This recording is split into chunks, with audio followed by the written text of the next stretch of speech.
Welcome to today's podcast. Chris here, and I'm actually by myself. Miss Elke is hard at work preparing for the opening of her very own cafe in Paris, the Superfoods Cafe. So she's there painting and sanding and decorating and all of that awesome stuff. I can't wait to get over there and check it out. But for today, you're stuck with just me. So let's get this show on the road. I want to chat a little bit about balance because let's face it, we all need balance in our lives, whether it's career, our relationships, our nutrition, whatever it might be. We have to have balance because when one or more things get out of whack, so to speak, it really throws off a lot of other things. Now, I don't know if you're like me, but I like to have visuals. And I have this document that I use with all my clients and I've used myself, and I think it's absolutely incredible. I have to give credit where it's due. It's from the school that Elke and I went through, the Institute for Integrative Nutrition, and it's called the Circle of Life. And if you're not driving or doing something right now and you are able to sit down and kind of sketch this out as I explain it, I would highly recommend it. You can also shoot me an email at ckhealthandfitness@gmail.com and I'd be happy to send you over a PDF of this. But if you're able to draw this out, it would be really beneficial for you. So let me explain what this is. Again, we're talking about balance, and this document again is called Circle of Life. And so what it is basically a wheel, a circle with a bunch of spokes in it. So it looks like a wagon wheel. And I'm going to go through each of these areas with you briefly so that you have a basis for what we're looking at here. And as you draw them, just draw a spoke out from the center of the wheel to the outer edge, and you can jot down each of these categories, and then I'll explain what we do here in just a moment. But here are the categories that are on this document, and they're in no particular order. We have creativity, finances, career, education, health, physical activity, home cooking, home environment, relationships, social life, joy, and spirituality. Those are the categories on this particular wheel. And this is a good launching point for everybody. This is certainly not all-inclusive, but it's a good basis to start off with. And again, if you imagine this, it looks like a wagon wheel with all these spokes, and each category is listed on a given spoke. Now, what you do with this activity is you actually go through and on each one of those spokes, you put a little dot. So let's say we're going to look at finances right now. And you're going to consider how you feel about your finances currently. Are they good? Are they where you want them to be? Are they horrible? Are they in the middle somewhere? And what you're going to do is you're going to put a dot. If you are just disgusted with your finances right now, you would go right towards the center of the wheel. And if you're pretty happy with them, you'll go out to the outer edge. And then anywhere within that continuum, you would plot. If you're kind of so-so about it, it would go in the middle, and so on and so forth. Then you go to the next one. So career, same type of thing until you go around the entire wheel and plot your little dots. Then we're gonna be children here for a moment, and we're gonna play connect the dots. So you're going to go and connect the finance dot to the career dot to the education dot to the health dot, and so on and so forth, until you create it. It won't be a circle, but you're gonna go around the wheel. And what this does is it gives you a visual representation of what's off balance. So you may be doing really well with your career, but then see your social life isn't where you want it to be. And sometimes this is eye-opening for people. When I've done it, it's been like, oh, wow, I need to give some time and attention to this spoke or these handful of spokes. And that's really the point. So it brings not only awareness, but you can kind of devise a game plan with it. And then a few months down the road, you can repeat this exercise and see if there's any difference in it, if there's any improvement in the areas that you wanted to work on, or if you're still not where you want to be, if you need to invest more time into it. But this is a very, very beneficial exercise that I highly encourage everybody to do periodically, whether you do it once a month, once every 3 months, once a year. It's just good practice to see where the balance is working and where it's not working in your life. So again, if you want to draw this out, that's cool. If you want me to send you a copy of the PDF, I'm happy to do that. Just shoot me an email at ckhealthandfitness@gmail.com and I'll send that over your way. Once you have that information, now what do?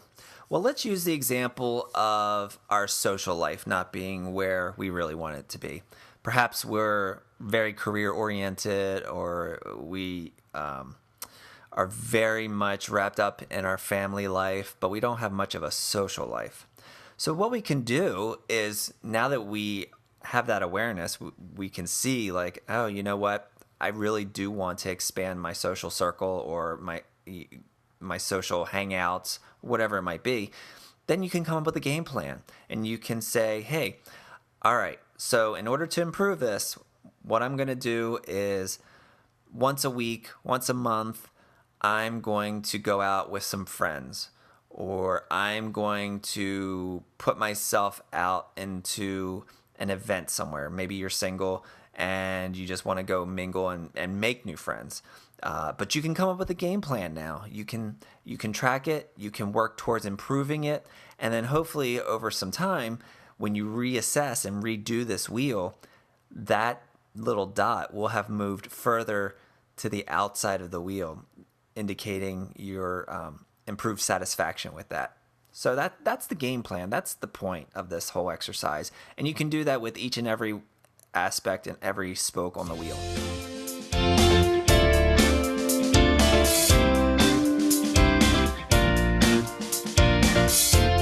Okay, let's talk fitness here for a minute. And what I'd like to cover today is all about intensity. A lot of times when we go and we exercise or play, we kind of go through the motions. Let's be honest. We all do it. But here's the thing. Without intensity, your body has no reason to change. And let's face it, most of us do this with the intention of changing something. It might be to reduce our body fat levels. It could be to gain muscle. It could be to improve our cardiovascular health and conditioning. It might be to increase our good to bad cholesterol ratio. It could be a whole host of things. But generally speaking, we exercise with a goal in mind. And without the intensity behind it to back it up, you're not going to elicit a reason for your body to change. Now, don't get me wrong. If you're just dragging one day and you go out for a leisurely walk, there is definitely value in that. At least you're not sitting on the couch watching TV. There's value to that. But for true change, we have to employ intensity into our routines. There's a few ways that you can use as tools to keep track of your intensity level. One is called perceived effort. And basically what that means is as you're doing your activity, you rate yourself on a scale of 1 to 10. When you're sprinting, for example, are you at a 7 or are you at a 9? It's all about your perception. How do you feel? Of course, the downside to that is that it's purely subjective. So you can play tricks on yourself to bump up that number if you need to or want to subconsciously. The other technique or tool rather is a heart rate monitor. Go get yourself a cheap heart rate monitor at Walmart or Target that has a chest strap, and it should only run you about $40. As opposed to perceived intensity, the heart rate monitor will give you actual hard data on how hard your heart is working. So it's really a better indicator, but if you don't have one available, you can use perceived to start with. The strategies you use to increase the intensity level will be dependent on the activity itself, but some of the things that you can do is to try to accomplish more of that activity in less time. So for example, if you have a circuit routine that you do and it's the same each and every time and it takes you a half hour to complete, next time try to do it in 25 minutes. It'll surely increase the intensity. Or if you're a runner and you run 2 miles within a certain time frame, try to beat that time. That will increase the intensity.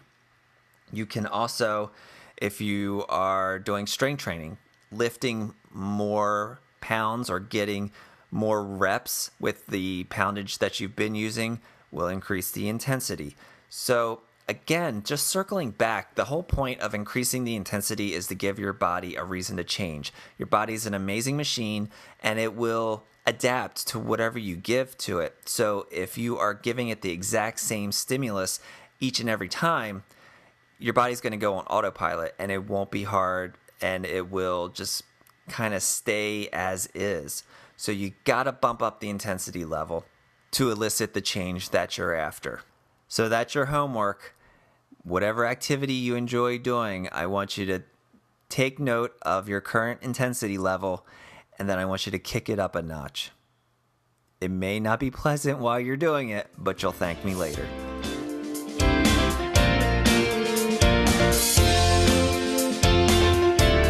Nutrition. Why is it so darn hard? Let's face it, it's not so hard to get out and move around a little bit, but eating consistently good food and making the right choices for our individual bodies is so daunting and difficult sometimes. One of the tricky things with food is that we can eat garbage and not feel an immediate effect from it, unless maybe you're diabetic and your sugars get out of whack, then you have a faster response time. But for a lot of us, it's not noticeable right away. It's not like we're putting water in our car's gas tank and it sputters out or doesn't start. We can eat crappy foods for a while and not notice the damage that it's doing inside our bodies. However, over the course of time, many of us develop chronic diseases such as diabetes or cancer or any other host of issues, Alzheimer's, all kinds of things.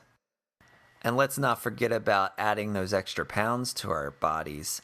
A lot of times it's a slow, gradual increase, and it's not until 5, 10, 20 years later when we see ourselves in a picture or we look in the mirror and go, oh my God, what happened? It's this slow thing. It's not like you're going to eat a cheeseburger and then be 20 pounds heavier. There's not that instant response.